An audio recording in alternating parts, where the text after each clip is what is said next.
Hello and welcome to my channel. My name is Johan and I'm a typical Dutchman.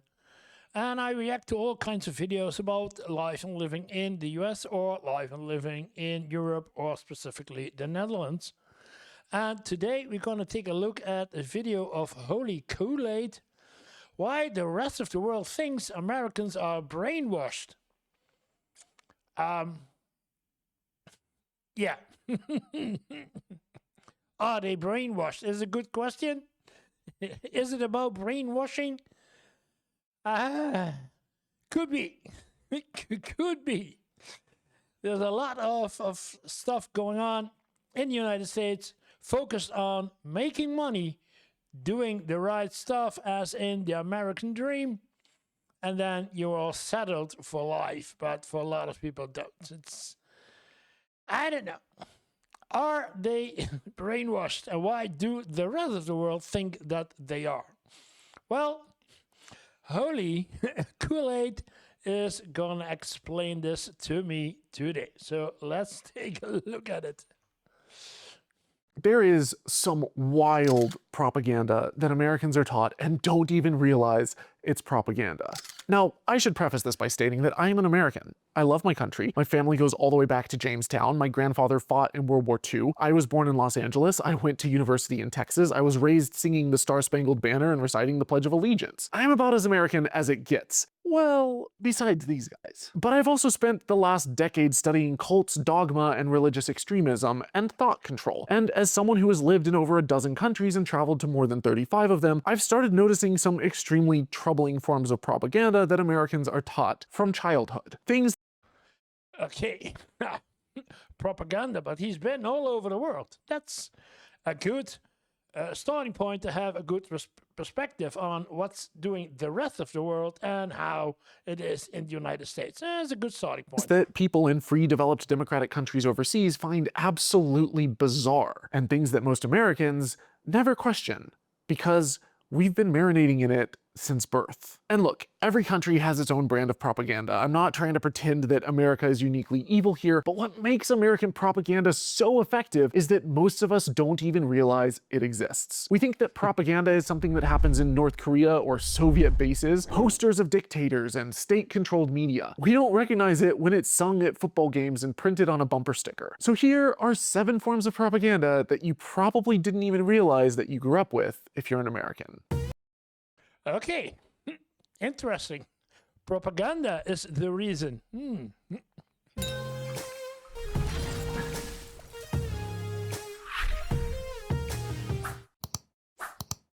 Number 1, US-centric education. American history is extraordinarily short. We are talking a few centuries compared to civilizations that span millennia. And yet, if you grew up in an American public school, you would think that the United States was the center of human history. Geography classes often aren't taught at all, and world history courses, when they are taught, are basically how does the rest of the planet relate to America. The Vietnam War is taught as a war for freedom. Westward expansion is framed as brave pioneers taming a wild frontier, not as the systematic displacement and genocide of indigenous peoples who've been living there for thousands of years. World War II, Americans swoop in and save the day, with little mention of the roughly 27 million Soviets who died on the Eastern Front doing the bulk of the fighting against Hitler. Now, compare that to how other countries teach history. In much of Europe, kids actually learn global history. They study African kingdoms, Asian dynasties, Middle Eastern contributions to science and mathematics. They learn about colonialism for what it actually is, not heroic adventure, but exploitation. When I talk to Americans who are traveling abroad for the first time, I'm often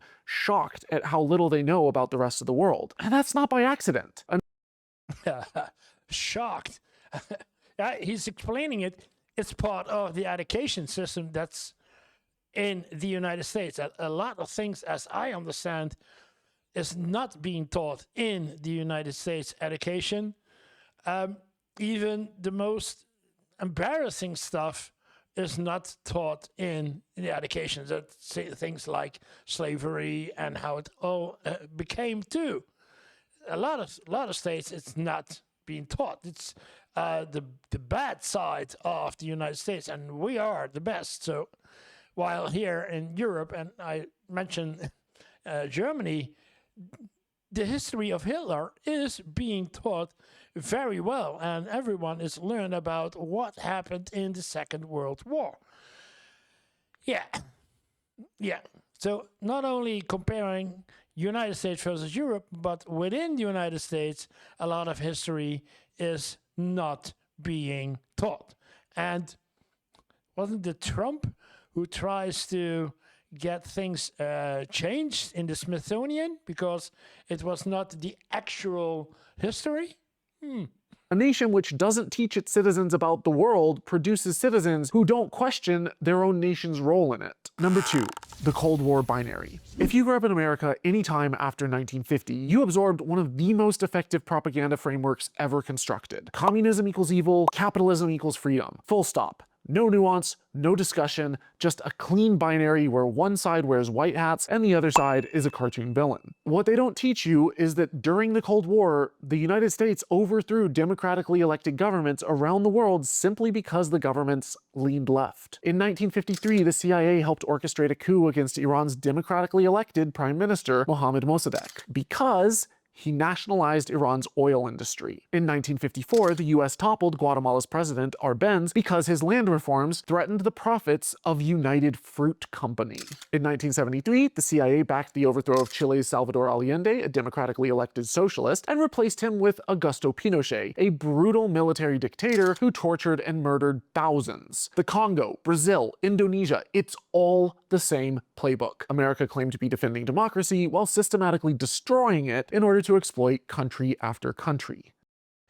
That's new to me, and not all of it. I know that some of these are done with the help of CE, but he's he's talking about a lot of countries, and I did not know that.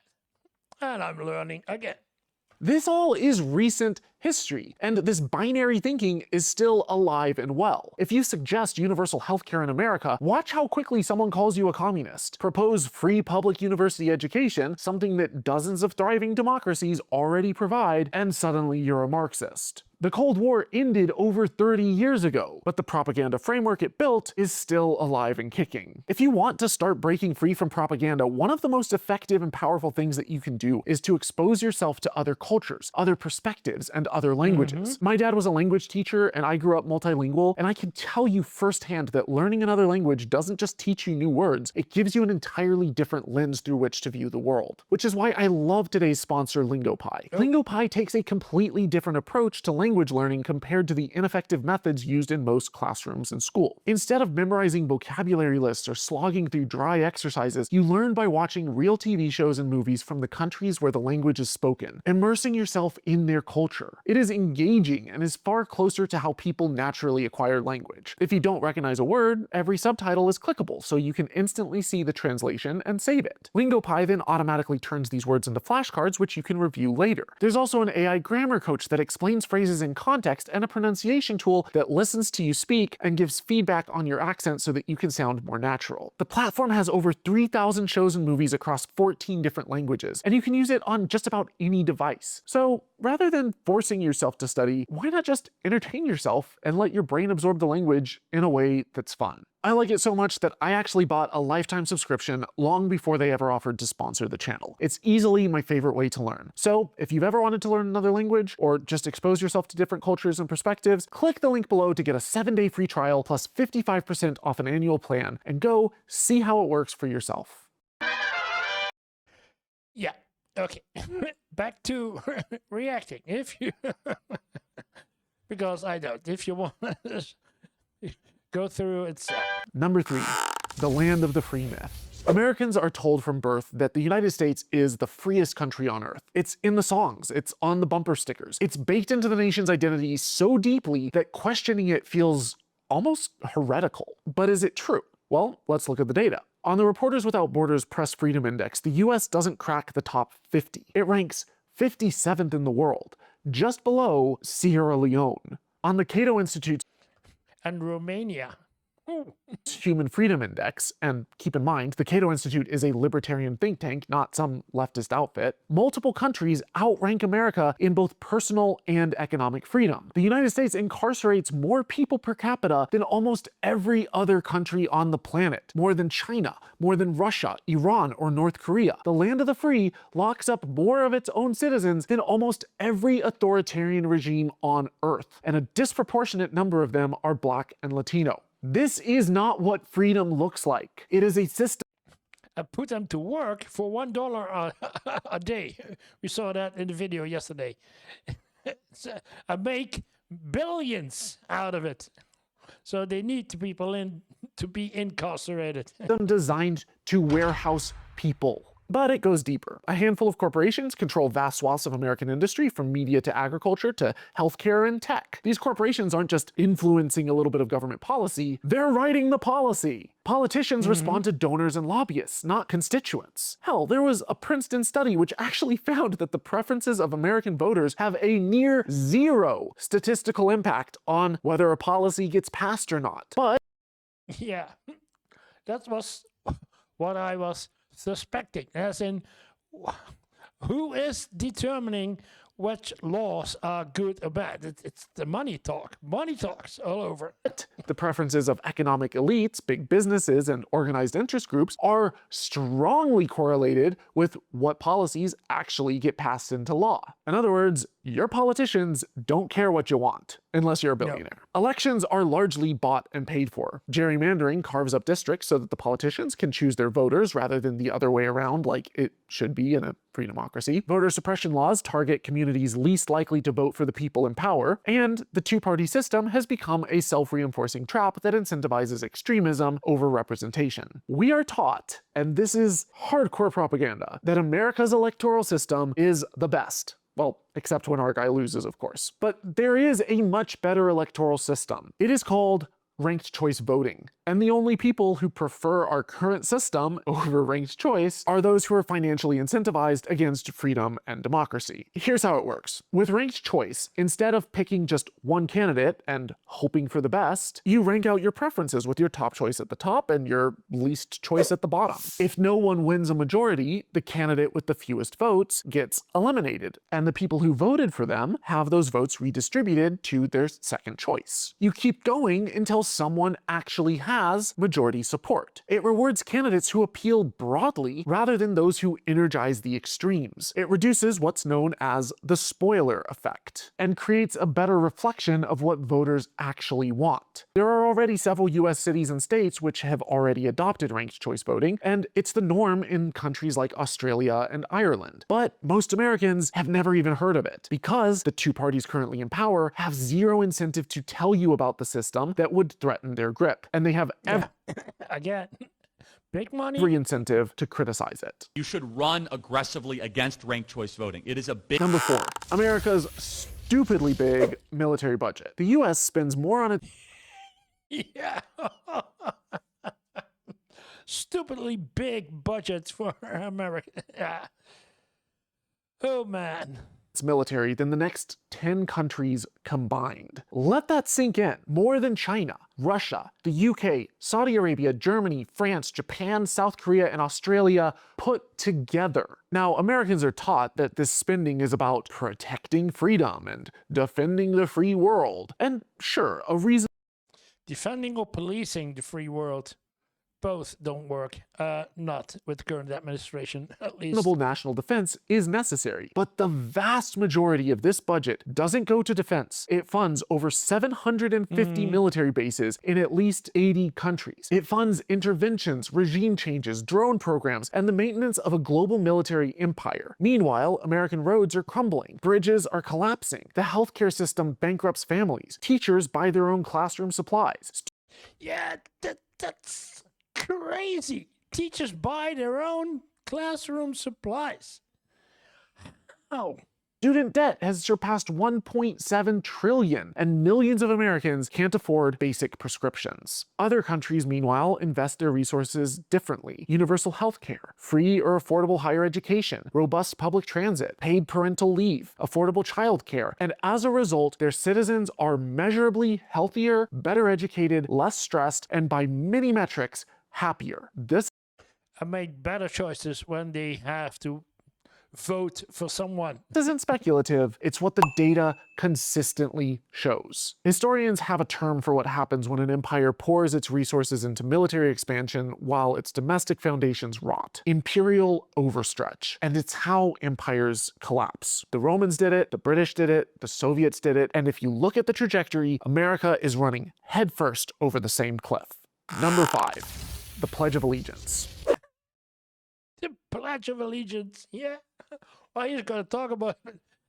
That's, of all the things that I've seen, the most stupidest thing ever. Having children stand up every single morning, place their hands over their heart, face a flag, and recite a loyalty oath in unison is, by any outside standard, one of the creepiest things about America. I'm not saying this to be edgy. When you describe this practice to people from other democracies, their jaws hit the floor. They associate it with the kind of thing that you would see authoritarian The Hitlerjugend.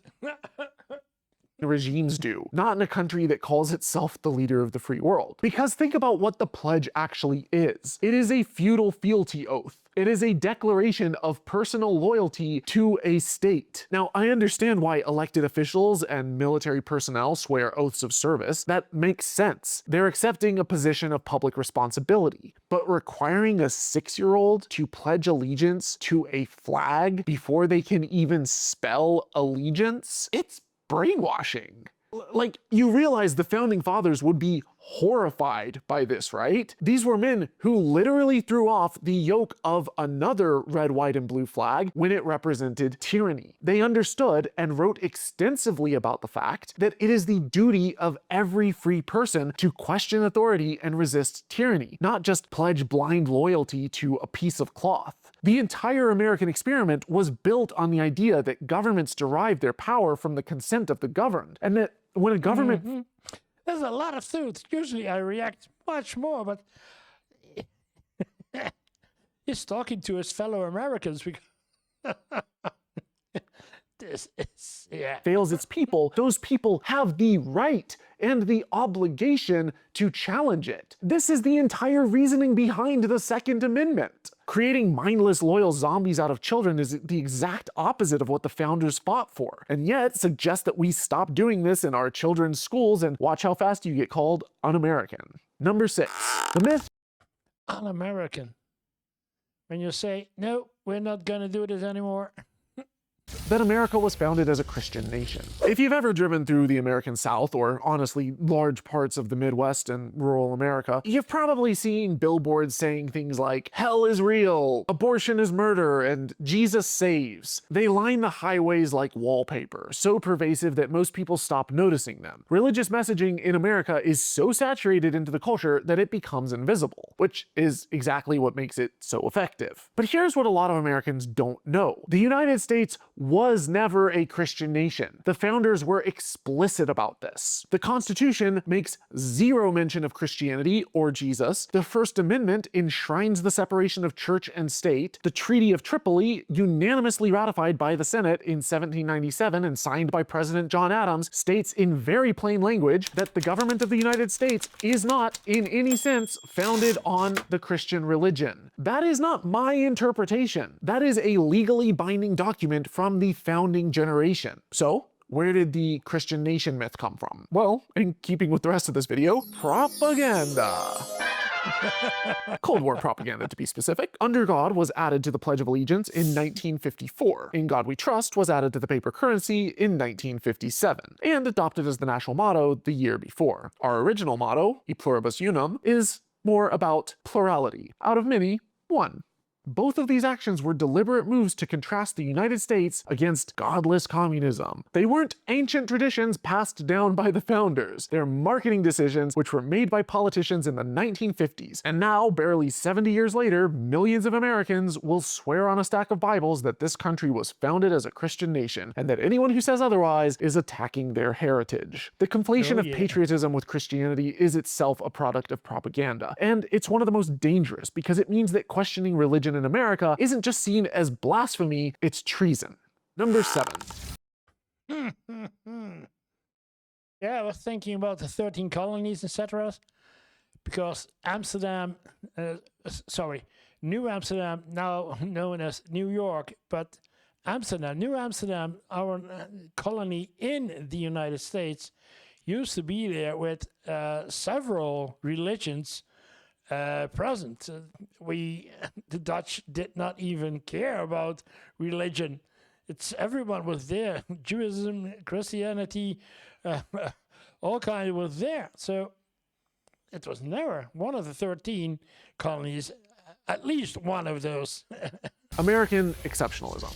This one is huge. The one that ties all the rest of it together. American exceptionalism isn't just this belief that America is different. It's a belief that America is inherently superior, better, divinely favored, the greatest country that God ever put on this earth. And it functions not just as a belief, but as a social enforcement mechanism. Because in America, criticism of the country is treated as betrayal. Point out that other nations have better healthcare outcomes, and you're told, well, why don't you just move there? Suggest yeah. If they have it, then you go there. Yeah. It costs money. That the military budget is bloated, and it is bloated, and suddenly you hate our troops. If you point out that Americans rank poorly on education, press freedom, or infant mortality compared to other developed countries. Press freedom? The freedom of press?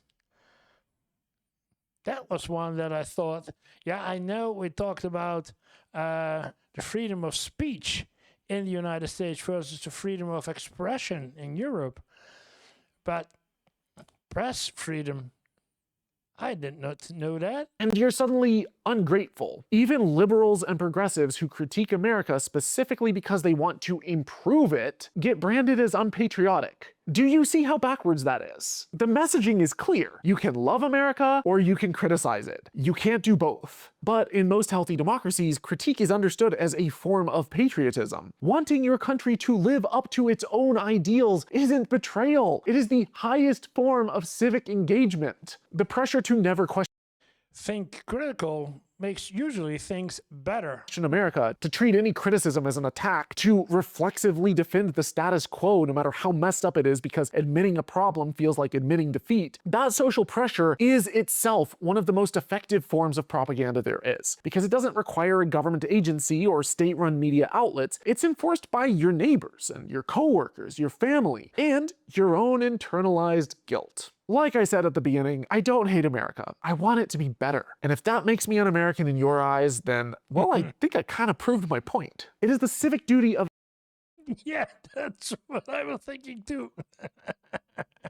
every citizen to question what we've been taught, to explore outside the bubble, whether that's through reading, traveling, or learning other languages, using LingoPie, of course, and exposing ourselves to the perspectives that challenge our own assumptions. It's our duty to push back against propaganda and to exercise the very First Amendment rights that we claim to value. Because things don't have to be like this. They can be better. But we have to first recognize the propaganda and be honest with ourselves in order to get there.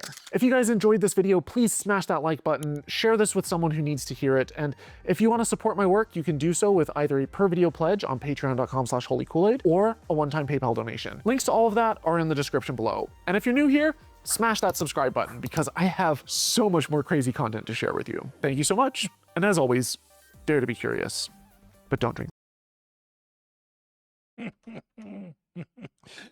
Oh, good video. Again, confronting his fellow Americans to think and to think critically, because that's a lot of things that I see. People don't think critically. Question things, don't do things without thinking about it. Is it the right thing to do? Think. A lot of people don't, and he does. I love it. Good video. Again, for my for my American viewers, it's a great video. I love this kind of content that keeps that puts up a mirror for the Americans, because I've seen a lot of videos of Americans moving abroad and then look back at what they are taught in school or what they have taught from learned from their family and parents, and then they think, wait a minute, this is not the way it should go. Yeah, it's always fun to see these kinds of videos. And if you like this kind of videos, reaction videos, then maybe you should take a look at this one. And otherwise, it would be really appreciated if you hit the subscribe button. Thank you for watching, and see you in the next video.